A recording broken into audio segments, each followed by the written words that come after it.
Hello guys, Pacific பெருங்கடல் நம்ம பூமியில உள்ள மிகப்பெரிய கடல் இதுதான். ஆனா இந்த பெசிபிக் பெருங்கடலோட இருண்ட ஆழத்துல, அதாவது சுமார் 13,000 அடிக்கு கீழே உலகத்தின் 19 மிகப்பெரிய நாடுகள் ரகசியமா ஒரு வேலையை செஞ்சுக்கிட்டு இருக்காங்க. இந்த இடத்தை பத்தி தன்னோட சொந்த நாட்டு மக்களுக்கு கூட தெரியக்கூடாதுன்னு நினைக்கிறாங்க. ஏன்னா கருப்பு தங்கம்னு சொல்லப்படுற ஒரு பெரிய புதையல் இங்க ஒளிஞ்சுக்கிட்டு இருக்கு. இந்த பகுதிக்கு பேர் தான் கிளாரியன் கிளிப்பர்டன் ஜோன். இதோட பரப்பளவு எவ்வளவு பெருசுன்னு தெரிஞ்சா ஆச்சரியப்படுவீங்க. நம்ம யூகே மாதிரி 20 முதல் 25 நாடுகளை உள்ளடக்கக்கூடிய அளவுக்கு ஒரு பிரம்மாண்டமான ஏரியா இது. ஆனா சூரிய வெளிச்சம் கூட போக முடியாத இந்த இடத்துல உலக நாடுகள் பல பில்லியன் கணக்கான டாலர்களை செலவு செஞ்சு எதை தேடுறாங்கன்னு தெரியுமா?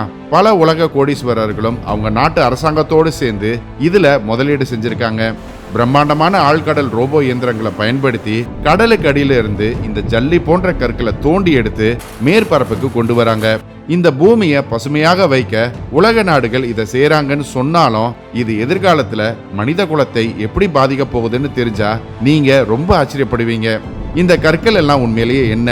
இந்த ஆழ்கடல் கற்களை சொந்தமாக்கிக்க ஏன் 19 அரசாங்கங்கள் ஒன்றோடு ஒன்று போட்டி போடுகின்றன? இதனால பூமியில என்ன மாதிரியான பாதிப்பு ஏற்பட போகுதுன்னு இன்னைக்கு வீடியோல இதை பத்தி விரிவா பார்ப்போம். வாங்க.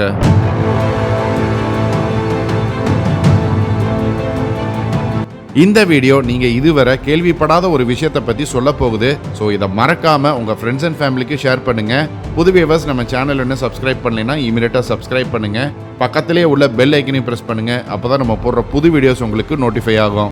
பெசிபிக் பெருங்கடல்ல இருக்கும் இந்த கிளாரியன் கிளிப்பர்டன் ஜோன் குறிப்பா ஆழ்கடல் சுரங்க தொழிலுக்கு இன்று உலகிலேயே ரொம்ப பிரபலமான ஒரு இடமாக இருந்து வருது.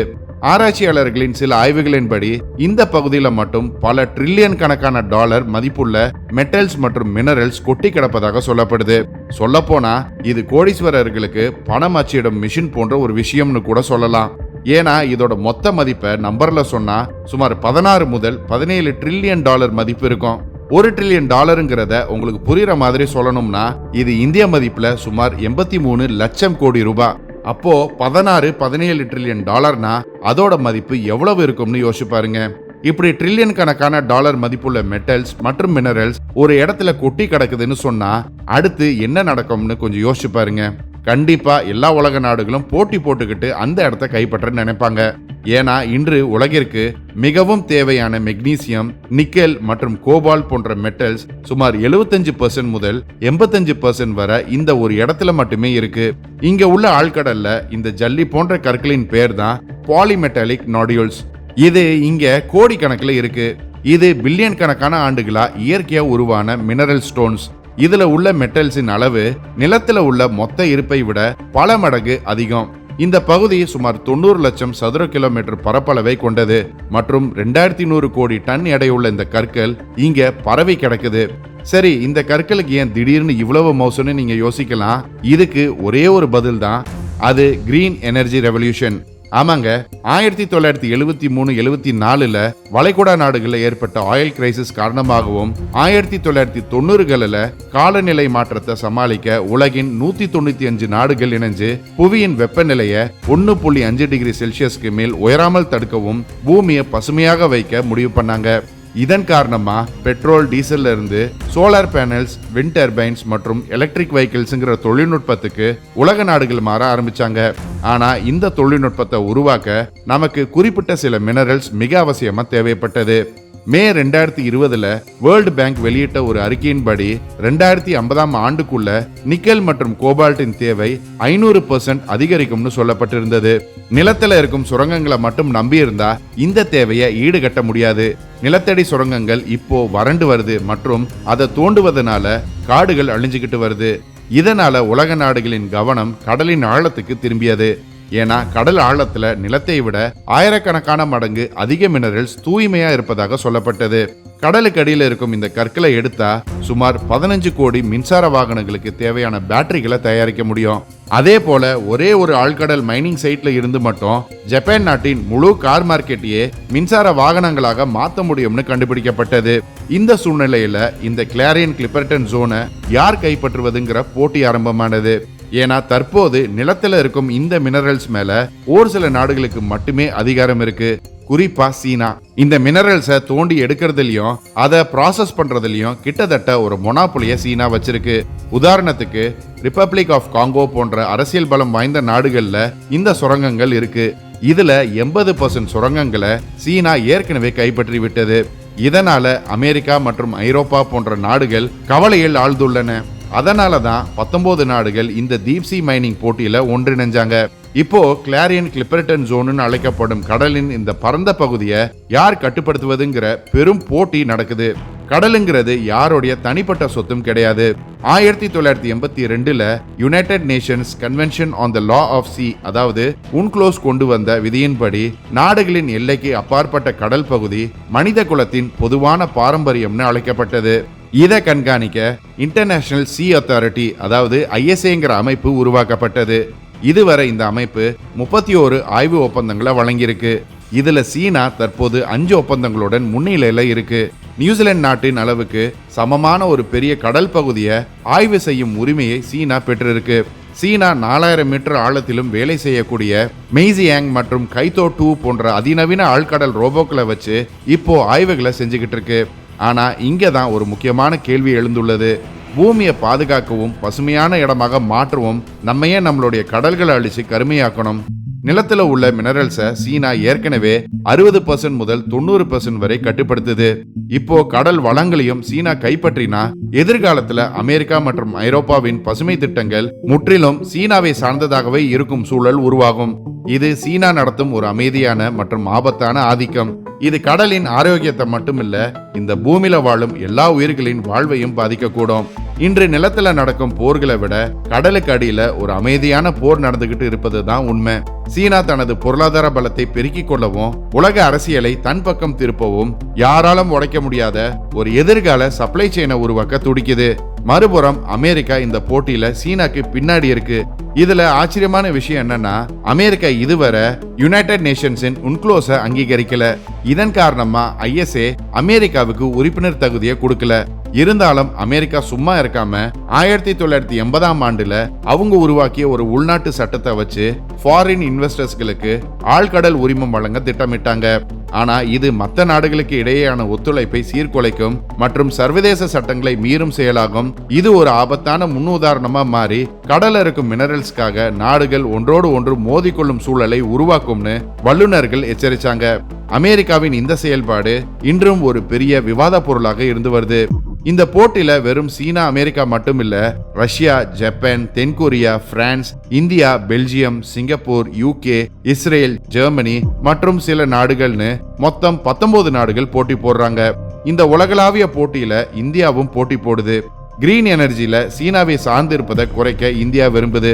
இதுக்காக சுமார் 4077 கோடி செலவுல டீப் ஓஷியன் மிஷனுங்கிற பிரம்மாண்ட முயற்சியை இந்தியா கையில் எடுத்துள்ளது. அமெரிக்கா போல இல்லாம இந்தியா சர்வதேச சட்டங்களுக்கு உட்பட்டே செயல்படுது. இதுவரை இந்திய பெருங்கடல்ல மட்டுமே கவனம் செலுத்தி வந்த இந்தியா 2025ஆம் ஆண்டு நிலவரப்படி கிளாரியன் கிளிப்பர்டன் ஜோன்ல கனிம ஆய்வு உரிமம் கோரி விண்ணப்பித்துள்ளது. இந்த திட்டத்தின் மிக முக்கியமான அம்சம் மத்சியா 6000ங்கிற நீர்மூழ்கி கப்பல். இது 3 பேரை ஏத்திக்கிட்டு கடலுக்கு அடியில 6000 மீட்டர் ஆழம் வரை செல்லும் திறன் கொண்டது. ஆழ்கடல் மினரல்ஸ்களை எடுக்க தேவையான தொழில்நுட்பத்தை இந்தியா சொந்தமாகவே உருவாக்கிக்கிட்டு வருது.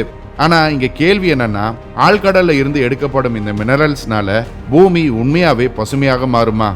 ஆழ்கடலுங்கிறது நம்ம பூமியின் ஆராயப்படாத ஒரு பெரிய பகுதியாகும். குறிப்பா கிளாரியன் கிளிப்பர்டன் ஜோன்ல மட்டும் சுமார் 6000 முதல் 8000 வகை உயிரினங்கள் வாழ்வதாக விஞ்ஞானிகள் சொல்றாங்க. இதுல 90% உயிரினங்கள் அறிவியலுக்கு முற்றிலும் புதுசு. அதாவது இதுக்கு இன்னும் பேர் கூட வைக்கப்படல. கிளாரியன் கிளிப்பர்டன் ஜோன்ல சுரங்க தொழில் தொடங்கப்பட்டா அங்க உள்ள ஒட்டுமொத்த எக்கோசிஸ்டம் மீள முடியாத பெரும் பாதிப்புகளை சந்திக்கும்னு மெரின் பயாலஜிஸ்ட் எச்சரிச்சிருக்காங்க. இந்த மண்டலத்துல உள்ள பல உயிரினங்கள் அந்த ஜல்லி போன்ற கற்களை, அதாவது இந்த பாலிமெட்டாலிக் நாடில்ஸ்களை அதுகளோட வீடாக வச்சிருக்கு. இந்த சுரங்கம் தோண்டும் வேலை நடந்தா இந்த உயிரினங்கள் அழியும் அபாயம் உள்ளது. 1980களில் இந்த பகுதியில் ஒரு சின்ன ஆழ்கடல் எக்ஸ்கவேஷன் நடந்தது. இதன் விளைவு இந்த இடத்தையே நிலை குலைய வச்சது. இங்க வாழ்ந்த சுமார் 80% உயிரினங்கள் அழிந்து போனது. 46 ஆண்டுகள் கடந்தும் இன்றும் இந்த பகுதியில் இன்னும் பழைய நிலை திரும்பவே இல்லை. ஆழ்கடல்ல ஒவ்வொரு பகுதியிலையும் தனித்தனி உயிரினங்கள் உண்டு. உதாரணத்துக்கு நிலத்துல பெங்கால் டைகர் இந்தியாவில தான் பார்க்க முடியும். கங்காரு மற்றும் ஆஸ்ட்ரிச் ஆஸ்திரேலியால தான் பார்க்க முடியும். போலார் பேஸ் ஆர்டிக் பகுதியில மட்டும்தான் பார்க்க முடியும். அதுபோல சில ஆழ்கடல் உயிரினங்களும் ஒரு குறிப்பிட்ட இடங்கள்ல மட்டுமே பார்க்க முடியும். ஒரு இடத்துல நடக்கும் அழிவு அந்த இனத்தையே மொத்தமா அழிச்சிரும். 1980களில் நடந்த அந்த ஒரு சுரங்க சோதனையின் பாதிப்பே இன்னும் மாறல. ஆனா த மெட்டல்ஸ் கம்பெனி அதாவது டிஎம்சி போன்ற பெரிய நிறுவனங்கள் ஆழ்கடல் சுரங்கங்களால் கடல்வாழ் உயிரினங்களுக்கு எந்த பாதிப்பும் இல்லைன்னு சாதிக்கிறாங்க. டிஎம்சி நிறுவனம் விஞ்ஞானிகளை வச்சு ஆழ்கடல் ஆராய்ச்சிகளை செஞ்சாங்க. அந்த ஆராய்ச்சியில ஒரு கசப்பான உண்மை தெரிய வந்தது. அந்த உண்மை வெளியே தெரிய வந்தா அவங்களுக்கு பாதிப்பு ஏற்படும்ங்கிறதுனால அந்த நிறுவனம் அதை அப்படியே மூடி மறைக்க பார்த்தது. இப்போ சமீபத்தில் நடந்த ஒரு நல்ல விஷயம் என்னன்னா, ஜூன் 2025 நிலவரப்படி சுமார் 33 நாடுகள் ஆழ்கடல் சுரங்கத்துக்கு தடை விதிக்கவோ இல்ல தற்காலிகமாக நிறுத்தி வைக்கவோ ஆதரவு தெரிவிச்சிருக்காங்க. என்னதான் இந்த சுரங்க நிறுவனங்கள் கோடிக்கணக்கான ரூபாய் செலவு செஞ்சும் விஞ்ஞானிகளை அவங்க பக்கம் இழுத்தும் இயற்கையை அழிக்க முயற்சி பண்ணாலும் international union for conservation of nature அதாவது IUCN ஆழ்கடல் சுரங்கத்தால் ஏற்படும் ஆபத்துக்களை முழுமையா புரிஞ்சுக்கிற வரைக்கும் இந்த திட்டத்துக்கு ஒரு தற்காலிக தடையை விதிச்சிருக்கு. இப்படி கார்ப்பரேட் நிறுவனங்கள் ஒரு பக்கம்னா மனிதர்களின் அலட்சியம் இன்னொரு பக்கம். பசிபிக் பெருங்கடல்ல இருக்கும் இந்த பகுதியை பாருங்க. இதோட அளவு 2 பாகிஸ்தானியோ இல்ல 3 ராஜஸ்தானியோ அடக்கும் அளவுக்கு பெரிய பிளாஸ்டிக் குப்பை குவியல் கடல்ல மிதந்துகிட்டு இருக்கு.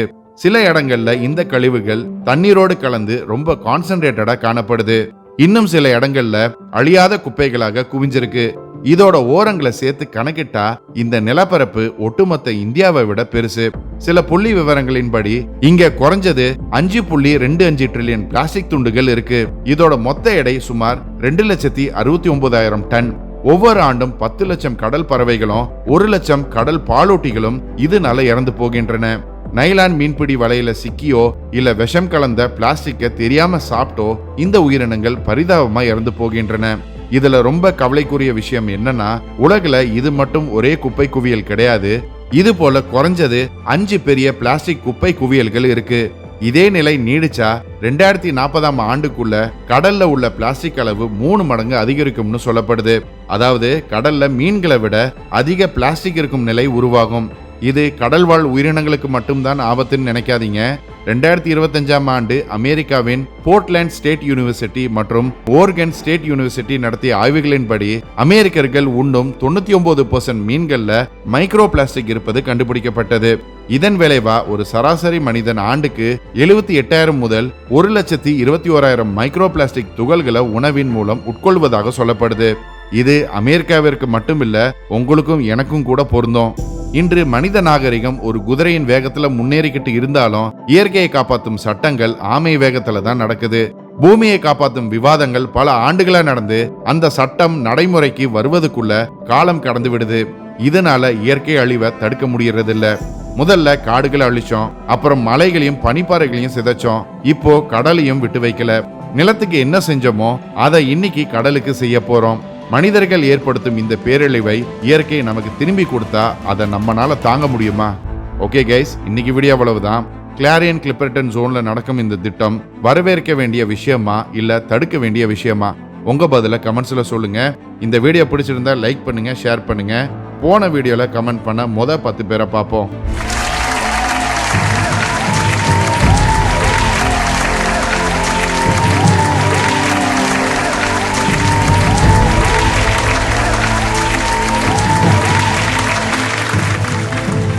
இன்னும் ஓர் இன்ட்ரெஸ்டிங்கான வீடியோவில் சந்திப்போம். மறக்காம நம்ம சேனலை சப்ஸ்கிரைப் பண்ணி உங்க ஆதரவு கொடுங்க. Until then, stay safe. Signing off. நன்றி.